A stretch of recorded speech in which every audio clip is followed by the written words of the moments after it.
Welcome back to Story Choices. Today we are going to celebrate the greatest moment in Scooby-Doo history.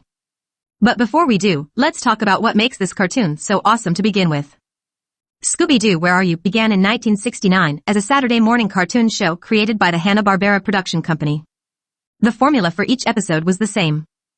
The Mystery Inc. gang, consisting of Fred, Daphne, Velma, Shaggy, and Scooby-Doo, encounter malevolent beings that at first seem supernatural and frightening.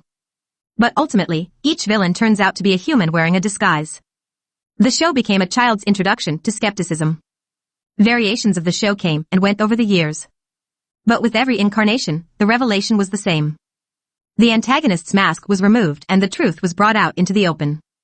There was always a logical explanation behind the haunted happenings. Then, in 1998, Warner Brothers released a feature-length animated film, straight to video. It was titled Scooby-Doo on Zombie Island. The setup was familiar. The gang is investigating yet another mystery. Fred and the others expect that the culprit behind the ghastly goings-on will turn out to be criminal in a costume. In fact, even when they are face-to-face with the zombies, Fred is confident that he will be able to pull off a mask. And why shouldn't he expect that? Every mystery beforehand has been solved in the same way.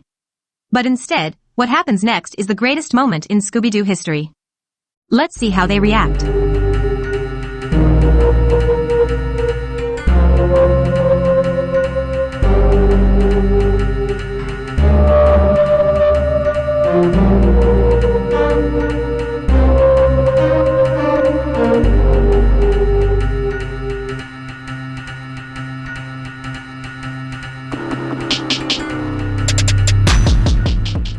The horror and astonishment is hilarious.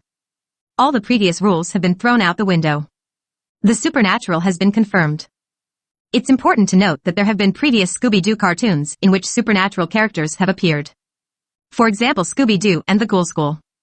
However, these featured only Shaggy and Scoob, so there's a very good chance they were simply high on Scooby snacks and suffering from hallucinations.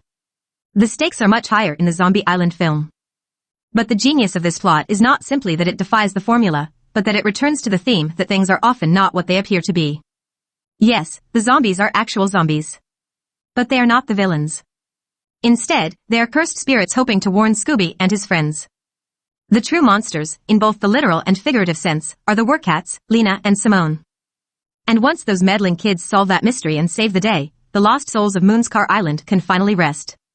The original formula had a good run. And there was something refreshing about a cartoon show that insisted upon realistic explanations. But in that one creepy, comedic moment, a new era of Scooby-Doo began. All bets are off. Well, thanks for watching and subscribing to Story Choices. That's our favorite Scooby-Doo moment. Leave a comment and tell us about yours.